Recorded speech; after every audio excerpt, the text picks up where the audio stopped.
ஹலோங்க. இப்ப ரீசென்ட்டா வந்து இந்த கான்ஃப்ளிக்ட் யுஏஇல நடக்கிறதுனால பேங்க் சர்வர்லாம் டவுனா இருந்தது. அது என்னோட ஆப்லாம் ஒரு 2, 3 டேஸ் வந்து ஒர்க்கே ஆகல. இப்போ வந்து துபாய் போலீஸ் வந்து Google Meetலேருந்து கால் பண்றாங்க. ஏன்னே தெரியல. ஆக்சுவலா அது உண்மையா பொய்யான்னு கூட தெரியல. கால் பண்ணி அக்கவுண்ட் வெரிஃபிகேஷன் பண்ணணும்னு சொல்றாங்க. ஆக்சுவலா இப்படி ஒரு ப்ராசஸே இல்ல. நான் வந்து என்னோட ஆப்ல திருப்பி ரீசெக் பண்ணேன். அப்படி ஒரு ப்ராசஸே இல்ல. துபாய் போலீஸ்லேருந்து கால் பண்ணி வெரிஃபிகேஷன் பண்ணுவாங்கன்னு ஒரு இதுவே இல்ல.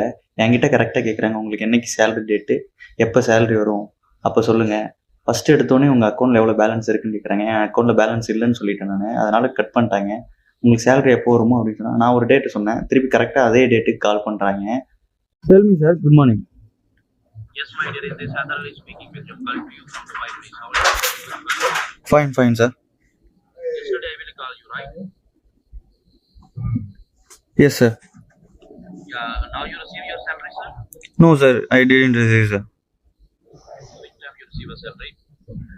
I think I will receive today evening sir. Alright, sir, I will be calling you back if you pay to rent it. Yeah, okay. ஆனால் இது வந்து ஃபேக்கு, 100% ஃபேக்கு. இதே மாதிரி உங்களுக்கும் வந்ததுன்னா 100% இக்னோர் பண்ணிடுங்க. இல்லைனா ஏமாந்துருவீங்க. உங்கள் அக்கௌண்ட் நம்பர் கேட்குறாங்க, உங்களோட பேங்க் டீட்டெயில்ஸ் கேட்குறாங்க, நீங்கள் எதையும் கொடுக்காதீங்க. கொடுத்தீங்கன்னா உங்கள் சேலரியிலேருந்து உங்களோட பேலன்ஸ்லேருந்து எல்லாத்தையுமே க்ளோஸ் பண்ணிடுவாங்க, ஜீரோ ஆக்கிடுவாங்க. ஓடிபியும் கேட்பாங்க, சொல்லாதீங்க. ஆனால் இந்த யூஏஇலையும் இருக்குங்க. நான் இந்தியாவில் தான் இருக்குன்னு நினச்சேன், ஆனால் இந்த யூஏஇலையும் இருக்குது. சேஃபாக இருந்துக்கோங்க.